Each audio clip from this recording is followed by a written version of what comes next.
Hello everyone, it's Magic Dave here again, and this is Sapiens. So again, as I always say, it's been quite a long time. Same old story really. The game's really coming together. I'm really kind of on the stage of polishing everything up, and adding the later game content, and just really tidying everything up, all these loose ends and things. So I'm going to talk a lot about that. There's some interesting stuff in there. So the game has actually been in development for 7 years now, which that's a very, very long time, of course. I always knew that it was going to be sort of a long-term project, but scope increases, and it's kind of this interesting thing where the more that you kind of invest into it, the more that's at stake, and the more that you want to kind of make it all that it can be. So and then I'm kind of balancing up that desire to make this the most amazing game I can, with the practical kind of limits of my own motivation and kind of ability to carry on. So it's an interesting thing, but it is all coming together, and it's feeling like I've actually put that line in the right place. I've sort of balanced everything up reasonably well for me. I'm being quite cautious in my planning at this point, I'm being quite realistic about the time frame that I want, how long I want to carry on working on this for before I release it, and what I want to achieve in that time. So I've been using Trello all the way through development to manage all my to-do lists and things. So perhaps I'll just show you a little bit of that. So this is the Trello board that I've got for Sapiens. There are certain lists like this one that have loads and loads and loads of things to do. And actually, I think probably if I did everything on this list, it's going to take me about 3 or 4 years. Like, there's actually literally that much work to do. So obviously, I'm not going to spend another 3 to 4 years developing the game before I actually release it. So I've had to draw a line in the sand. And so that line is somewhere in between here and here. We've got EA Early Access. So so we've got the sort of must-haves that I've got to do before the release. This is sort of things that I'll be working on in the next week. So we've got the current stuff, mostly particles, sound effects, animations, and things like that.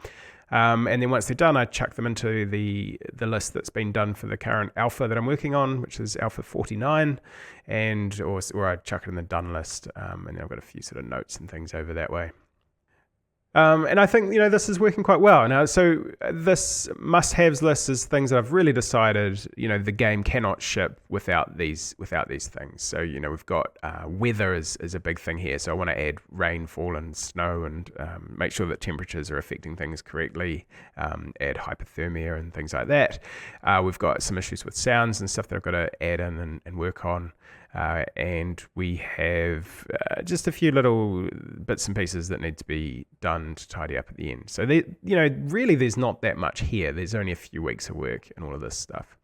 The maybe if time list is stuff that I could work on it after the early access release, because there'll be enough content there already that we can get started. But some of them are quite learn by watching. Like, I really want to work on that. I want some more trees and things. And there's quite a few things in here that I'd really like to have. So it's just a matter of whether I actually get to those or not before release. But yeah, so this is all fine and good. And if I carried on through this, then the game would definitely be sort of out within about 2 months. However, it doesn't always go to plan. And what happened just before Christmas was I sent out an alpha, and I brought in another sort of 20 or so alpha testers. And the feedback really was that the game was just a little bit tricky to figure out. There's enough complexity in it now that it can be hard to really learn all of the mechanics and learn all the different things that you can do and that you have to do. So tutorials have always been something that I've tried to avoid, and I think that that's generally good practice as a developer. Like, you don't want to put a tutorial in right at the start when you're making a game, because ideally it shouldn't need to exist. And I've certainly done my best to really make the user interface as intuitive as possible, to kind of introduce mechanics slowly, to make feedback sort of show up within the game world as much as possible, to kind of encourage the player to play the way that's going to work out best for them, and not go off and do something that's going to wreck the game. So all the way through, I've done everything I can to try to avoid having to have a tutorial. But I've got to be open to the fact that certain games just have that level of complexity that you just can't do it that way completely. So it's perhaps even worth thinking back to when I worked on Chopper. So Chopper was a side-scrolling helicopter game, an action game, and it had basically no tutorial, no official tutorial, because the game itself slowly introduced mechanics as you went through. So each level kind of got a bit more complexity, and so discovering the parts of the new elements of the gameplay was actually part of the fun, and it was also, basically the whole thing was a tutorial. So that worked out really, really good, and it sort of, I guess, solidified my anti-tutorial stance. But once I got to the blockheads, it didn't go quite so smoothly. So I launched the game without a tutorial, and mostly it worked okay, but there were certain players that would come in, especially who had played a lot of Minecraft, and then they try to play blockheads the same way as Minecraft because it sort of looks quite a lot like Minecraft and feels a bit like it, but actually, blockheads had quite a few different mechanics and different ways of interacting. So some players struggled a bit with figuring out how to play, and I could see this in the metrics and things, and watching people play. So I ended up adding a tutorial. So I wasn't very happy with the tutorial in Blockhead, so it was added as a very late addition that I resentfully added, and I think you could tell, it didn't feel very good. It wasn't particularly well designed, but it did the purpose, and it was okay. It was probably overall the game was better with it than without it. And I certainly learned a lot, and I took what I learned from doing the tutorial on Blockheads and applied it here in Sapiens. So let's just see how the tutorial works in Sapiens. So this is the sort of when you're first selecting a world. I've just created a new world and gone straight into it. And already the tutorial is sort of telling you how to, what the keyboard controls are basically, how to zoom in and out, and how to, click what you're supposed to be doing. So it's pretty simple. Let's just find a tribe here. These guys would do. And it's basically like a task list.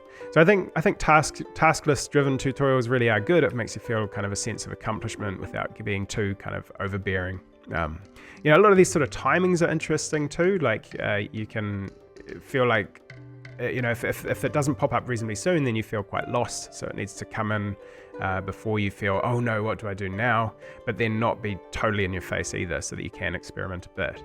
And so, it's really just about introducing you to the mechanics. So again, we've got the controls, and then we've got to order our tribe to clear some grass. So we can click on grassy tiles and hit clear, and it's all working pretty well. Now I've tested this out with friends and family. I've sort of watched over their shoulders and made a few changes and stuff, but mostly it's pretty good.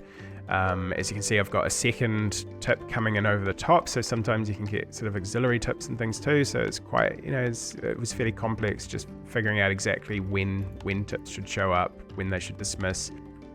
Also, as you can see, there's that escape keyboard shortcut that's given to you there, so you can hit escape and do that. So it tells you all of these things, as well as the build controls on the left there. This is all stuff that actually does take quite a long time. You do have to, do a lot of, a lot of work on all of that sort of stuff. But it adds a lot of polish. It adds a lot of professionalism. It makes things a lot easier to understand and to use as well. And if you change the keyboard mappings and stuff, the bindings in here, then it will change what shows up in these places too. So you've got sort of full control over that. I thought it might be interesting to see what it takes to actually create a tutorial like that in the code. So I'm using Lua for all of the game logic, all of the UI, basically everything that isn't low-level engine stuff in the game. And I should probably just say right now that Lua is absolutely awesome. I'm absolutely amazed with how well it has worked out. It was the right choice. I couldn't have made this game if it was all just C++. And, I can't think of anything else that would have gone better than using Lua.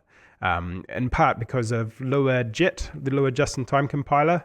And, the performance is just absolutely amazing. I just cannot believe how fast it is. It's just about as fast as C for most things. And it's, I'm just really happy. And as you can see, I just did a lines of code check, and there's 104,000 lines of Lua code. and 70,000-ish lines of C++ code. So, Lua is the bulk of the game now. Most of the game is written in Lua. And it works really well for something like a tutorial where we've got a table that also has functions built into it. So it's a lot easier to sort of set up a tutorial than it might be in other languages. But anyway, it's just basically, you've got your checklist, each has a title, you can check whether it's complete, and then you've got this kind of array of text and images that show you various things. There's also this whole, whether you're using a keyboard or a controller, you've got different tips and different descriptions. And, I've got code that goes through this table and just displays what it needs to in order to make it all happen. Oops, that should probably be localized. So there's probably a few little bits that have managed to slip through. But yeah, generally we're grabbing our localizations for all of the text through here as well. And you can see, designing a tutorial is no small task. This is a few weeks of work here, and this is a big chunk of what I've been doing over the last little while. And part of what made this very difficult was that the game has always been designed with multiplayer in mind, and although multiplayer is not going to be supported at the early access launch, that is not because of any kind of technical limitations or issues. It's purely because I would need to make more gameplay between players. I need to make it so that you can interact between tribes, and really that means that there needs to be some form of conflict. So, that's a big job, and I've decided to leave that until after the early access launch, just so that I can get the game out, get the game out earlier and focus on the single player experience first before I then, multiplayer is going to be pretty much top of the list straight after early access. But yeah, what that means as far as the tutorial is concerned is that we have to actually communicate to the server to find out whether or not something's been completed. So if we have a look in the server tutorial state, we can see that it is managing its own set of state for all of the clients. So every client that connects gets its own tutorial state there, and then we can know whether or not to send things through and not kind of abuse the network and stuff. So this one here, whenever we clear grass, we can see that it's checking in this kind of clear completion callback. It's checking whether it's grass or hay, and then sending through if we've cleared some grass, which then goes through to the tutorial and increments this, and then the tutorial on the client then can do what it needs to and check the box. So a little bit more complicated than it would be in a normal sort of single player game, but not too bad, just a bit more work. Okay, so I just thought I'd load up this other world where I can show you quite clearly where all the trees are. So I've done quite a lot of work on trees.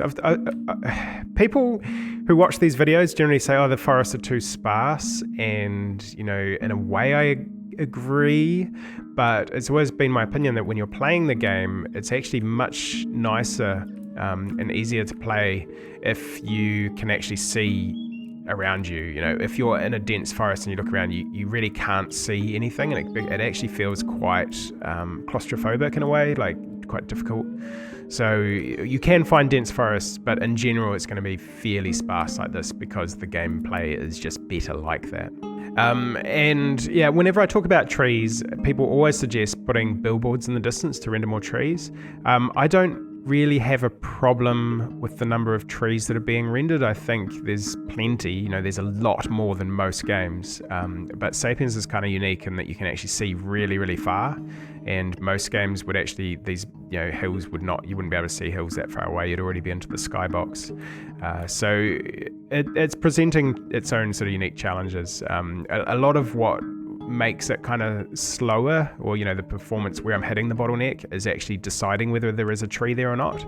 And it's very important to me that if you can see a tree in the distance, that when you actually get there, there is a tree there. I don't want it to just put random trees around, and I can't do that. So there are quite a lot of constraints, and I've spent a lot of time on the trees and on trying to render the trees in a realistic way into the distance. And I think it's pretty much as good as it's going to get without really spending years on just the trees, which is just not an option. But yeah, I have done a lot of work over the last few weeks, making sure that I've got low polygon variants for every single tree, every bush, every object, every structure and everything. So if you go really, really far away, then all of these will become much more simplified in the distance, and you won't even be able to see any difference from far away. But it'll swap out the models for other models. So that it's just performance optimization, really. That is an optimization, and it takes a lot of work because I've had to manually go through and make low polygon variants of every single thing. So I've just loaded up this world with a debug mode turned on, where it actually displays all of these low polygon models. So you can really get a feel for how it actually looks when you're like really, really far away, what it's actually rendering. And yeah, as I said, you can't really tell. What kind of surprised me about this is how it's really quite playable still. You can sort of still see what these objects are. These apples here, they're cubes, stretched cubes. Very low polygon, but they still kind of look like apples because they're shiny and they've got nice shaders on them and stuff.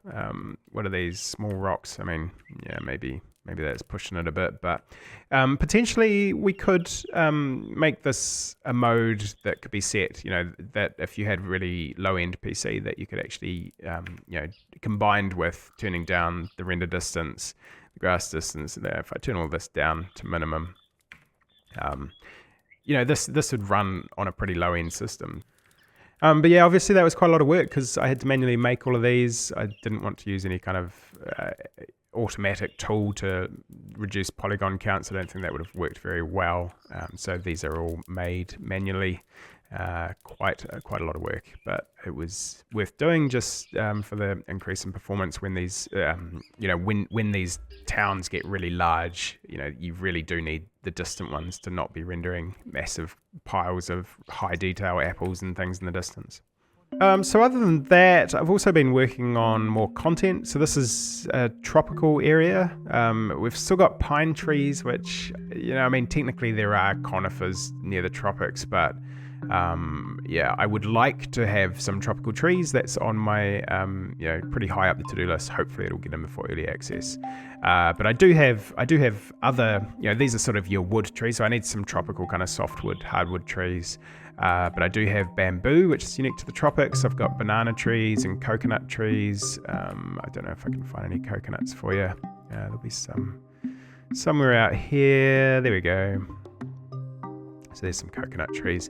And yeah, there are little things like that when I first implemented coconut trees, the coconuts actually didn't sway back and forth with the wind because they're sort of separate objects from the tree itself. Yeah, so the wind, when I work on weather, I'm going to probably calm down the wind a bit when it's, a nice calm sunny day like this. That'll be more what you see when it's raining and stuff, but I'm nearly on to that. I've also added these very tall pine trees, and it's called a tall pine tree. They give you large pine cones, and as you can see, there's no pine cones there at the moment. So the large trees only give you their seeds every 10 years, which makes it, you've got to sort of camp out by one and keep an eye on it. And they take a long time to grow, but they'll give you loads of wood. And obviously it's sort of a decorative object. They're, something desirable. So I quite like that. And it's things like that, I think it's important to have things that, goals, even if they're just sort of silly goals. It's like, oh, there's a tall tree over there. Let's go check it out. Let's try to plant some tall trees. It's just a minor thing, but I think the more of those sorts of things I can have in the game, the better. So I'll be focusing on more of those sorts of interesting content. And yeah, that was part of why I changed the way that these trees, the fruit trees and things spawn as well. They used to sort of spawn in just a cluster of maybe one or two or three. Now they tend to be in these much larger clusters. And I guess that's another design decision where it's more interesting to have a reward, further out. So basically it's sort of preferable to have kind of very cool things or useful things that are grouped together into one discrete location rather than just spreading everything out randomly, Clusters are more interesting. And obviously mammoths shouldn't really be spawning in the tropics. I guess, I don't know, I might make elephants spawn in the tropics or something. I don't know. We'll see. I'll probably need to put some other animal in to sort of take the place of mammoths if you do decide to spawn in a tropical location. So yeah, other than that, just lots of other little things. We've got in our roles, every one of these now has a unique icon, in the tech tree. Before there were a whole bunch of placeholders and things, so I've slowly gone and sort of ticked all those off. I've got localizations for every single string in the game now. So basically, in order to support other languages, you can't just hard code all of your text into the engine or into the game. You have to make sure that every place where text is displayed, it sort of pulls that through this function that can check what language you've currently got set. And so at the moment, the game only supports English, and I'm not sure yet how, what languages it will support. But I have done all of the work to ensure that whenever it features any kind of string that's shown in the game, it does go through that localization interface. And that was a massive job. There's over 2,000 unique strings in the game, and from anything from stuff like these sort of UI things to all the different object types and stuff. When you look at them, there's just loads and loads of text in the game. So yeah, it's good. I've been slowly actually working on that for months and months and months. So it's good to have finally ticked that off the list. So another thing that I've added recently is that there's now a resource management panel that I was just looking through before. So you can actually say, don't eat bananas, I just want you to plant them, or don't allow them to plant banana trees. So you can do that through every resource type and also see how many you've got, which is kind of a nice thing to know. You can also restrict logs, say you don't want to burn logs. And you can even restrict certain types. So we've got all these different types of wood now, which is also new. So each fruit tree and stuff, if you chop down a coconut tree or a banana, or bananas don't give you any wood, but coconut trees give you a unique kind of wood. I've just let it get to nighttime here so that we can see that now if I try to do something like this, it says down on the bottom left there, not enough light, add torches or wait until daytime. So that's now a thing. They won't go out and do most tasks out in the dark. It gives you an actual need to place lights, and they'll also get unhappy if they're away from the light and return to lit areas, which is quite nice. It means that people sort of tend to head back home as it gets dark, and then they'll probably be closer to their beds and things too. And other little things like the ability to destroy items. So we can actually say, let's destroy everything that ends up here. It's colored red. They come over and do it. The animation needs work, but yeah, they just kick everything and destroy it. And we'd better remember not to leave that checked. It just, it's a little bit funny that they can just kick things to destroy them, but at the same time, this is a game. And there are times where stuff might just build up that you don't really need or want. In particular, as we go, because I haven't implemented the later game stuff yet. If you end up with a whole lot of bones, there's not a huge amount that you can do with them. And sometimes branches as well. You can end up with a large amount of branches. If you're trying to chop down lots of trees for logs, you just get all these branches. So at least now there is a way to get rid of that stuff if you want to tidy up.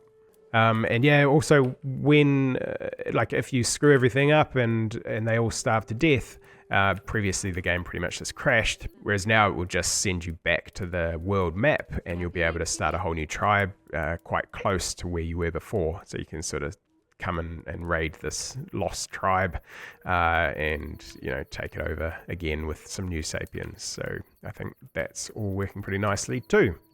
So I guess back to the Trello list, and as far as when the early access launch is going to be, I'm really aiming for June. So we're at the end of March. We've got April, May, June. We've got 2 to 3 months.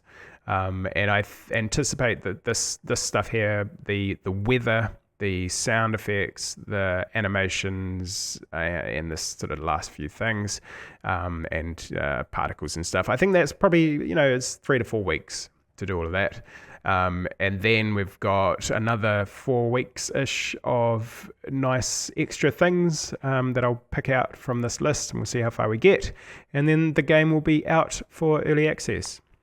So the end is definitely in sight, and it is absolutely amazing. Like I'm going through these kind of ups and downs where it's like, oh, there's still more to do. I've still got to get up in the morning and actually sit down at my desk and do these things. But at the same time, I can see the end, and it's there. It's reachable and tangible, and it's feeling just amazing. I'm kind of excited and terrified and just overwhelmed, really. I've just put so much of my life into this game, and I don't know yet how well it's going to do. I just don't know, but hopefully it pays off, or at least does okay.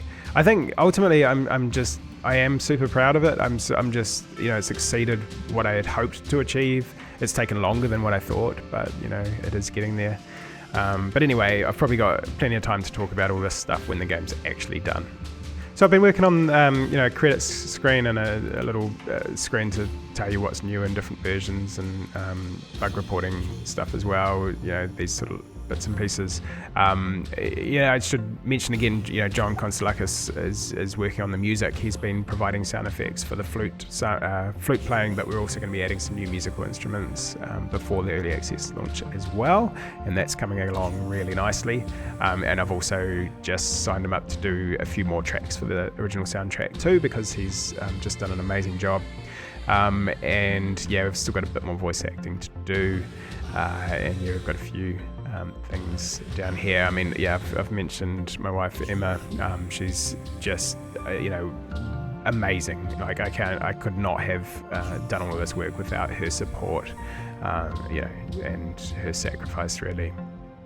But anyway, please do wishlist Sapiens on Steam if you haven't already, because it is now the end is in sight.